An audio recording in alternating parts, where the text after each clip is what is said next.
Como Israel sobreviveu à Guerra de 48 com boicote dos Estados Unidos e da Inglaterra.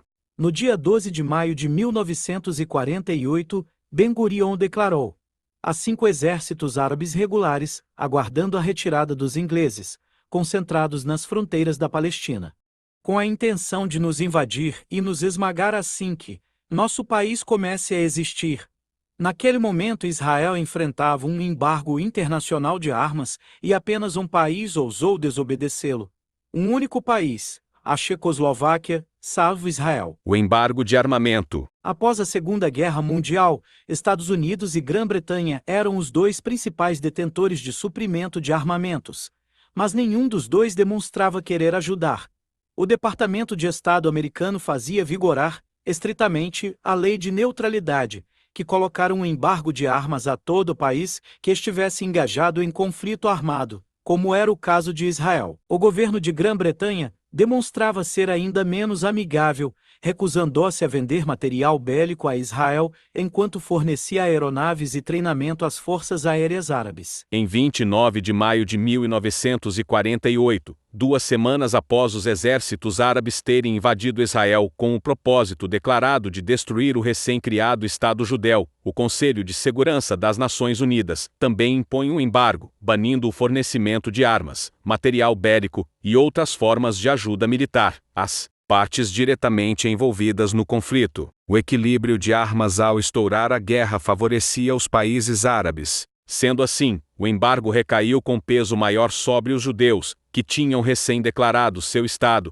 e mal haviam tido tempo de organizar um exército. Até a declaração de independência, o país ainda não tinha um exército regular e ainda era defendido por grupos paramilitares. Contudo, foi a escassez de armas e não de homens o que quase custa aos judeus a existência de seu Estado. Busca desenfreada por armamento. Davi Ben-Gurion, o então líder do executivo da Agência Judaica e futuro primeiro-ministro, esperava que a guerra estourasse logo que o Estado judeu fosse declarado.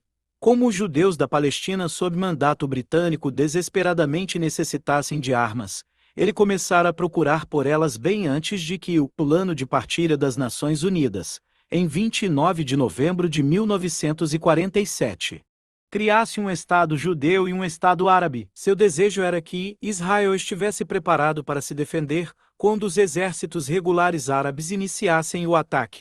Ele também tinha consciência de que o Yishuv lutaria sozinho, sem qualquer ajuda de fora. Como vimos, as fontes legais onde conseguir armamento estavam bloqueadas ao Yishuv e a aquisição de armas ilegais não cobria as necessidades. O país estava em desespero, obviamente. A guerra iminente não poderia ser vencida sem armas e demais equipamentos militares. Armamento tchecoslovaco. Durante a Segunda Guerra Mundial, forças nazistas ocuparam a Checoslováquia, lá montando fábricas de produção de armas para atender o esforço de guerra alemão. Quando o Exército Vermelho libertou esse país, em 9 de maio de 1945, havia uma enorme quantidade de fábricas de armamento em geral e armas de grande porte. Durante a Segunda Guerra Mundial, forças nazistas ocuparam a Checoslováquia, lá montando fábricas de produção de armas para atender o esforço de guerra alemão. Quando o Exército Vermelho libertou esse país, em 9 de maio de 1945, havia uma enorme quantidade de fábricas de armamento em geral e armas de grande porte. As compras chegaram a cerca de 400 toneladas de morteiros e outros equipamentos pesados, bombas aéreas, rifles, munição, metralhadoras, lança-chamas, explosivos, tanques e veículos de combate dos checos.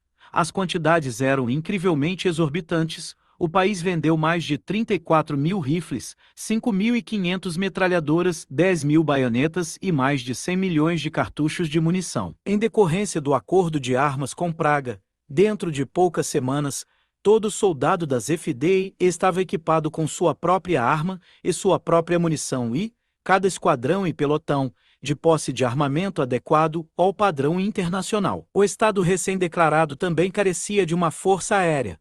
Ainda que aeronautas voluntários tivessem contrabandeando uma boa quantidade de aeronaves de transporte e de treinamento, burlando as leis do embargo, além disso ainda necessitavam comprar caças-bombardeiros. Israel pode formar sua força aérea graças, unicamente, à compra dos caças checos.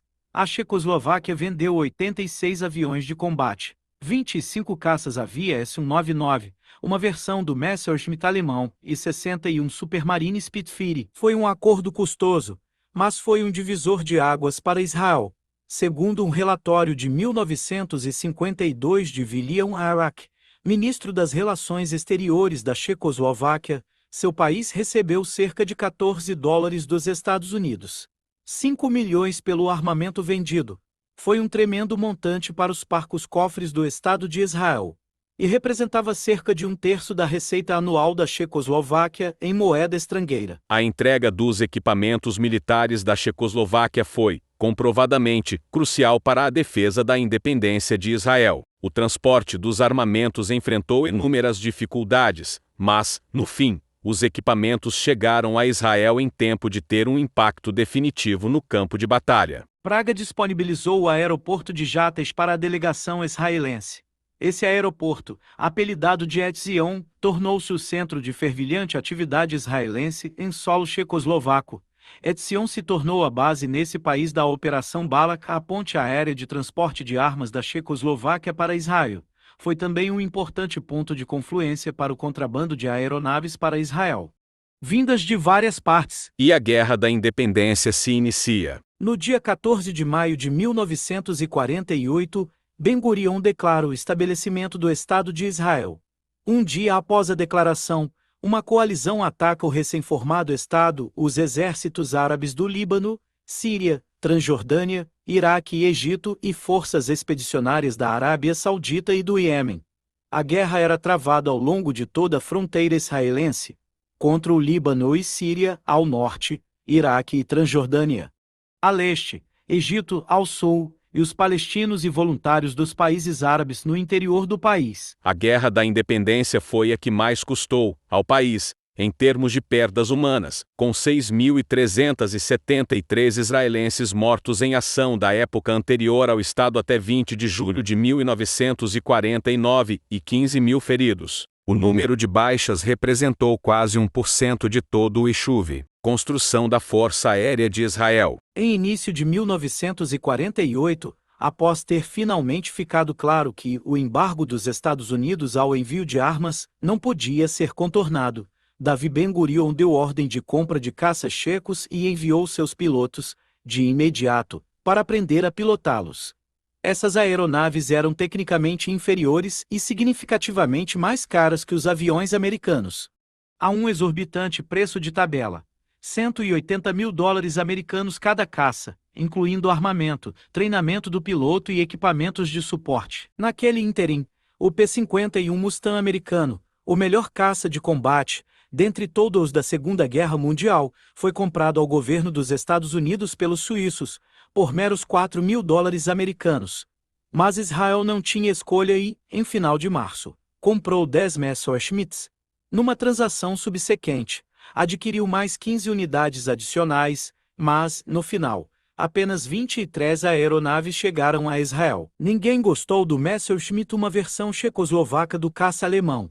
Após seu primeiro voo, Lo Lennart, piloto voluntário, americano, de combate, declarou que o caça era a pior porcaria que eu já pilotei. A maioria dos primeiros pilotos da Força Aérea Israelense eram pilotos da Segunda Guerra Mundial, das Forças Aéreas da Grã-Bretanha, Estados Unidos, Canadá, África do Sul e Austrália. Em 11 de maio de 1948, chegam à Checoslováquia os primeiros pilotos israelenses e voluntários estrangeiros para treinar nos novos aviões de combate, entre eles, Ezel Weizmann, que, posteriormente, comandaria a Força Aérea de Israel e, mais tarde, seria presidente de Israel. Durante o treinamento na Checoslováquia, apenas 5 voluntários com experiência na Segunda Guerra Mundial tinham conseguido se qualificar para pilotar o complexo caça, e mesmo esses o haviam pilotado pouquíssimas vezes. O treinamento estava longe de terminar quando irrompe a Guerra da Independência, em 15 de maio, e os pilotos ouvem pelo rádio que Tel Aviv fora bombardeada do ar. Eles estavam prontos para partir, de imediato.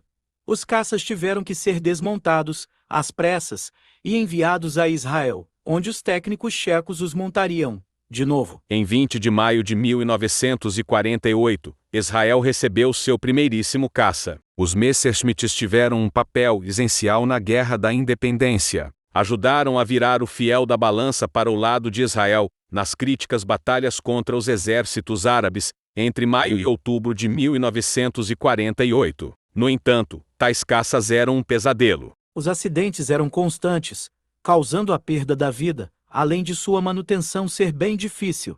Ademais, os voluntários tinham recebido um mínimo de treinamento na Checoslováquia.